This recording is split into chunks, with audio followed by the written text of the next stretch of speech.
Yesu, Yesu, fill us with your love. Show us how to serve the neighbors we have in you. Good morning. It is good to be with you for this week's digital worship at Bethel First Presbyterian Church. This morning, as I begin my meditation, I would like to turn to two readings from the Gospels, beginning with this reading from the 8th chapter of the Gospel of John. It reads this way, saying, "While Jesus went to the Mount of Olives early in the morning, he came to the temple. All the people came to him and sat down and began to teach them. The scribes and the Pharisees brought a woman who had been caught in adultery. And making her stand before all of them, they said to him, 'Teacher, this woman has been caught in the very act of committing adultery. Now in the law of Moses, she is commanded to be stoned. Now what do you say?' They said this to him so that they might have some charge to bring against him. Jesus bent down and wrote with his finger on the ground. When they kept questioning him, he straightened up and said to them, 'Let anyone among you who is without sin be the first to throw a stone at her.' Once again he bent down and wrote on the ground, and as they heard it, they went away, one by one, beginning with the elders, and Jesus was left alone with the woman standing before him. Jesus straightened up and said to her, 'Woman, where are they? Has no one condemned you?' She said, 'No one, sir.' And Jesus said, 'Neither do I condemn you. Go your way, and from now on, do not sin again.'" This morning's second reading comes from the Gospel of Matthew, where Jesus speaks these familiar words, saying, "Why do you see the speck in your neighbor's eye, but do not notice the log in your own eye? Or how can you say to your neighbor, 'Let me take the speck out of your eye,' while the log in your own is in your own eye? You hypocrite! First take the log out of your own eye, and then you will see clearly to take the speck out of your neighbor's." Friends, these readings are the word of the Lord. Thanks be to God. And now may the words of my mouth and the meditation of all of our hearts be acceptable in your sight, O Lord, for you are our rock and our Redeemer. Christian Picciolini is a man who grew up in Chicago. He describes it as his growing up as being the child of hardworking immigrant parents. In fact, as he was growing up, there were many days and weeks that his parents would put in 14 hours a day for their family business. And by the time he was an adolescent, he describes himself as feeling lonely and abandoned, searching for identity. It was as an adolescent, actually at the age of 14, that he was in the alley behind his parents' store, and he was approached by a man who recruited him into a group of neo-Nazis, a man he describes as the leader of the most violent domestic terror group in our nation. At age 14, this group took him in. And he says that they gave him a sense of purpose that had been missing, gave him a sense of identity that he had been searching for, gave him a sense of community that he just had not known elsewhere. With this group, by the age of 16, he began recruiting and carrying out acts of violence in the name of this hate-driven movement. And in most cases, he says, people in these groups are not monsters. They're just misguided human beings doing monstrous things. And he was one of them. As a part of his story, he adds that since 9/11, more Americans have died from domestic terrorism than any other form, something that deeply concerns him still and should concern us all. In that group, he continued to rise in leadership, and by age 16 was traveling the world as a singer in a white power band, very influential as a person in that movement. He was also a foot soldier, doing their dirty deeds. But there were some turning points that began to draw him apart from this community and cause him to question his identity and his presumed purpose. One such turning point was falling in love and getting married and having a child at the age of 19. He says that when he became a father and held his son in his arms, he was compelled to ask himself, if he was here to scorch the earth, or to make it a better place for his family. At age 22, another turning point occurred when he opened a record store.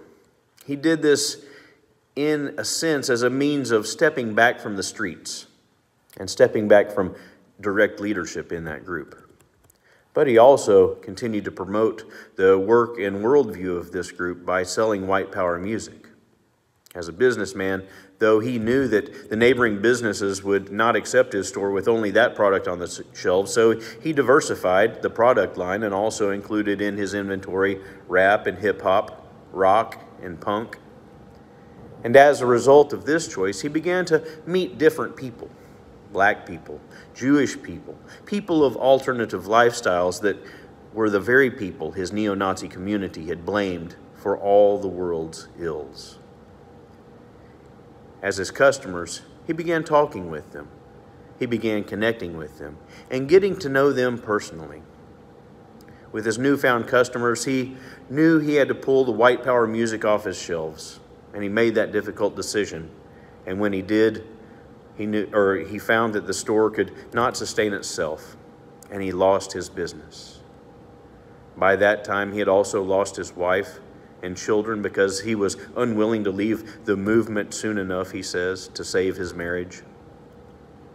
Some time passed, and he was reeling, searching for identity, when a friend encouraged him to get things going in a different direction, and he did. He began working for IBM. He kind of giggles about that too. And as fate would have it, IBM assigned him to a project in his former high school. Now, this was a high school that he had menaced as a teenager. In fact, he had been kicked out of it twice. But he's there working as this new directive from his new business, IBM.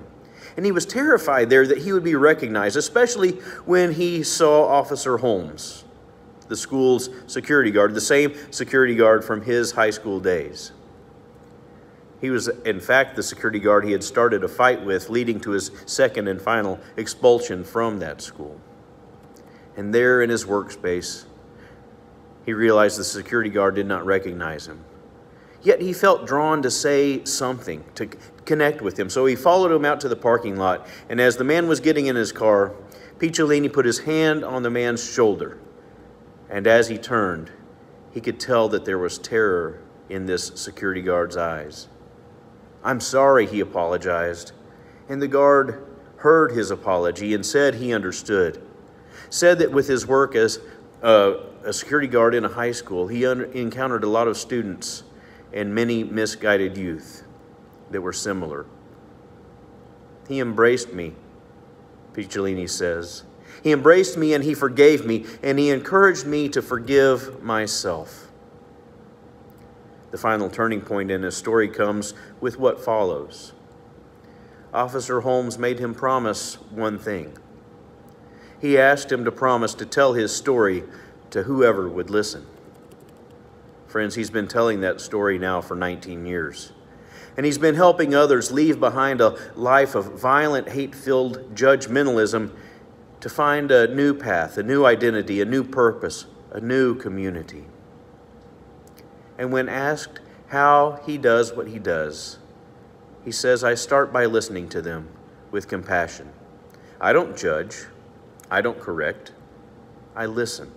And I listen for their potholes, loneliness, low self-esteem, so on, the type of things that made them easy prey and targets for this group's recruiting." He says, "And I listen for these potholes, I begin to fill them." He challenges those who listen to his story to do the same thing. Find someone today, he says, who's undeserving of your compassion and offer it to them. How easy is that to do? How difficult a challenge is that really for us? But you know, even though his story is extreme, I do believe it offers takeaways for all of us. And I think these takeaways relate back to the scriptures I shared at the beginning. You see, we are, by our nature, inclined to be self-righteous, sometimes so self-righteous. The speck in our neighbor's eye is what we see, despite the log in our own. The stone we are willing to cast upon others when we ourselves are not without sin. Friends, in our self-righteous state, we can do great harm.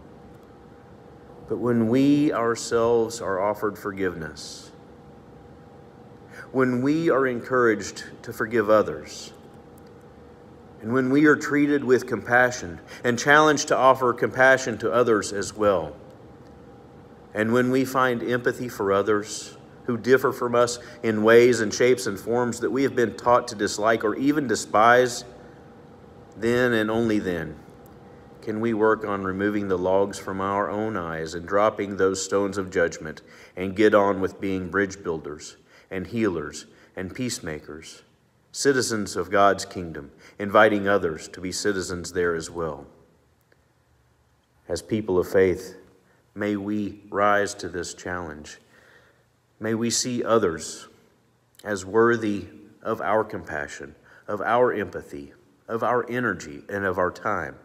And may we invest doing so by the teachings of Jesus, following as his disciples, to bring others to the light of his love and to the joy of life as his child in this world, today and always.